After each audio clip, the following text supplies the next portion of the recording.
જય શ્રી કૃષ્ણ.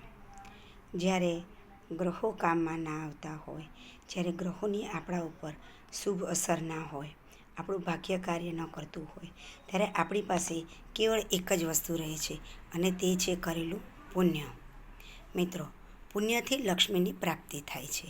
તો આજે હું તમને લક્ષ્મી મેળવવા માટે અવનવા એવા પ્રયોગો કે એવી તમને સાધના કહું છું કે જે દિવાળી ધનતેરસ દરમિયાન જ કરી શકાય છે.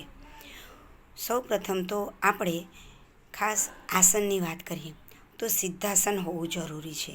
સિદ્ધાસન એટલે 3 પ્રકારનું આસન હોય છે. સૌથી નીચે હોય છે દર્ભનું આસન, જે પીળા કલરના રેશમી વસ્ત્રનું હોય છે.